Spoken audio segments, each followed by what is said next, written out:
the middle of the room. What are we doing?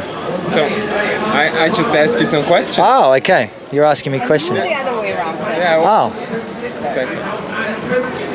Like this. d'accord. So stiff. I feel like I'm in an interview.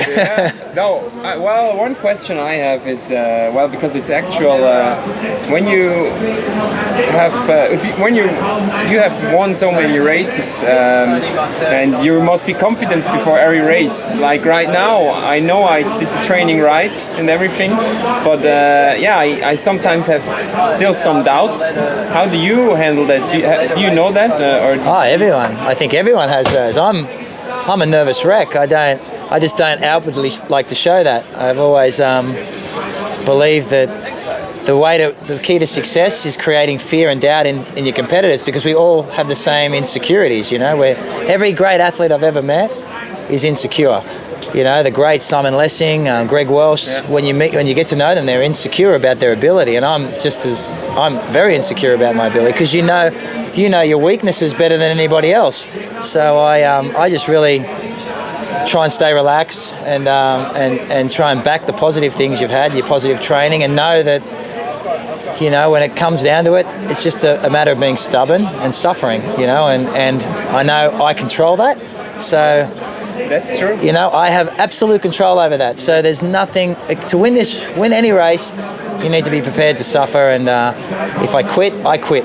It's the only thing in my life I really control. So there's no use getting nervous about it. So when I hop on that bike tomorrow and I feel I have not a good day, I just suffer more. I just say, I have to go through. At least I can control that one. Yeah, well, a lot of the times you get on because I've had those days. You get on the bike, you're like, I don't have it today, and you panic. Your mind goes very quick. Exactly. I don't feel good. You have to regroup, man. Pull it back and go, okay, relax. After time, it could relax, become better. push, control the things, and you just have to. I think they're the moments, and they're the races, and you've had them, I'm sure, where you think everything's going bad, and you end up having one of the greatest races, and they're the races you reflect on at that moment in the future. So you'll start going, I don't feel good, but I didn't feel good that time in Zurich, or that time in France. I did that race.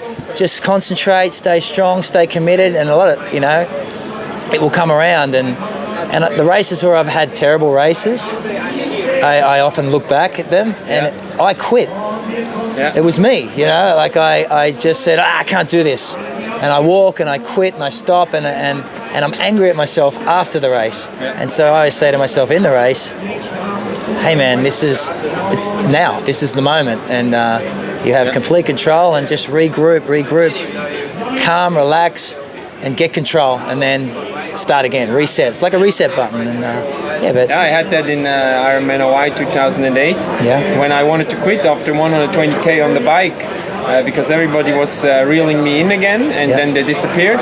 And then after 170k, I start feeling better. But during that 30k, I wanted to quit, and then I said, well, just keep going. And you had a great race. And then I ran to 4th place, and it was my biggest ever best race. And they're the races you should draw on when you go, hey, these are the events you start to think, you know what, I've had it happened in Kona. I had my best race, and I didn't feel great from the start.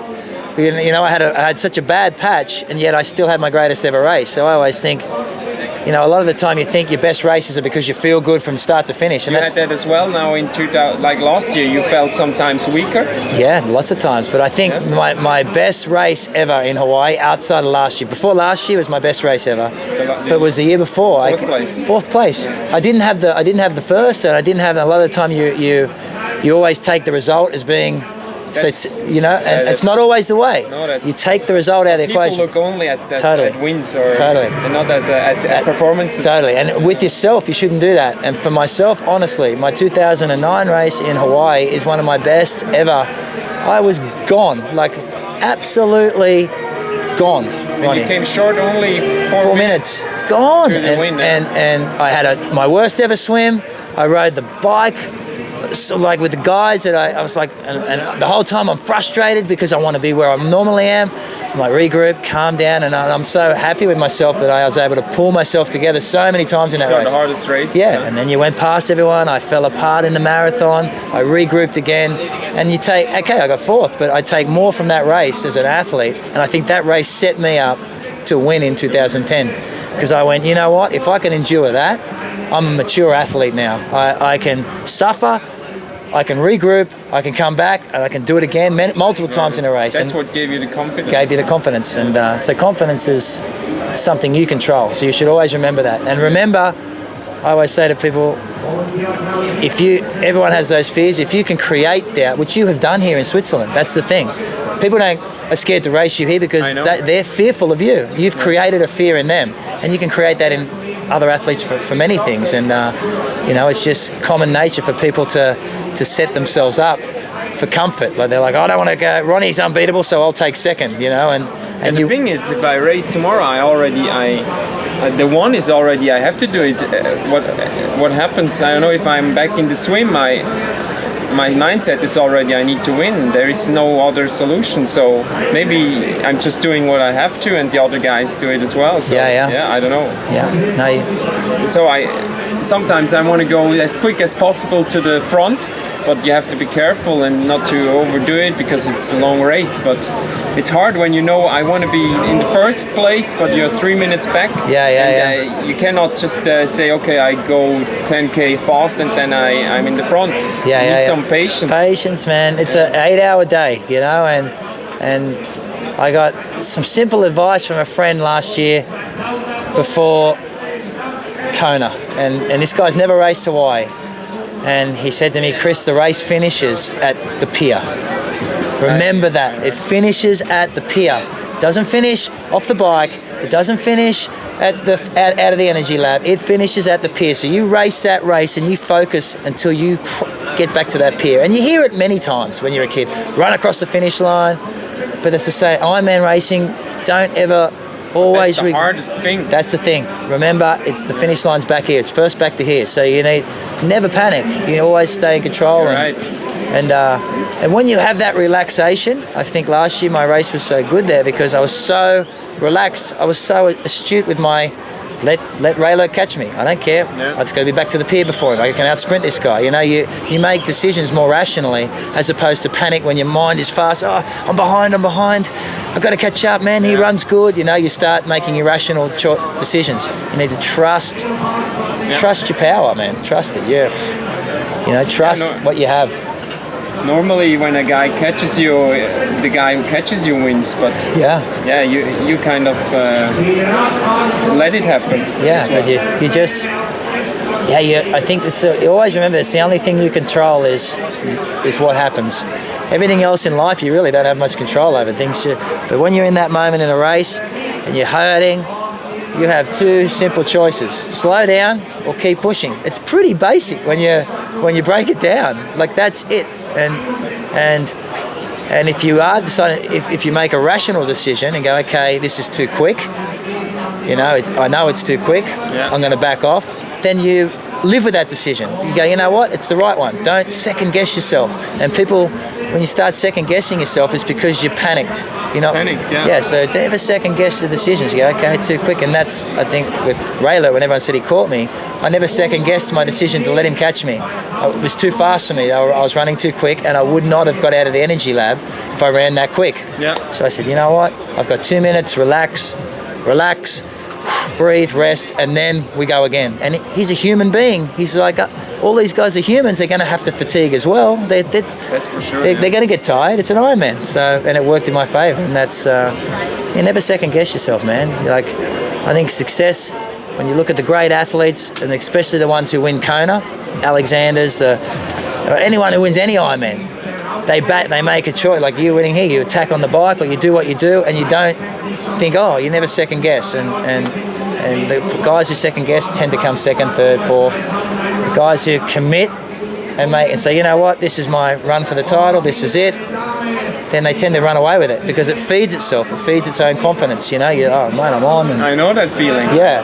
It's a self-fulfilling prophecy, really. It feeds. That's why I wanted to say before. People have like here, everybody thinks Ronnie has to win, so it's a it's a prophecy, like who. So and people come here, man. I would come here intimidated. You don't come here and race you here because you live down the road, and that also, man, no question, it adds an element of pressure to you because it's your home race. But that's what I like. Exactly. For me, it's positive pressure. Exactly, man. Like you don't come here and race you here, and I don't care who you bring here. I wouldn't want to take you on here. It's just normal, like it's, and people have those events around the world. It's like Marino von Acker in Austria. You'd be game to go there and take him on. I just said in a recent interview that I rather have a fourth place here and the top 3 in Kona, because I won 4 times already here. If I win 10 times here, but in Kona I never succeed. For me, I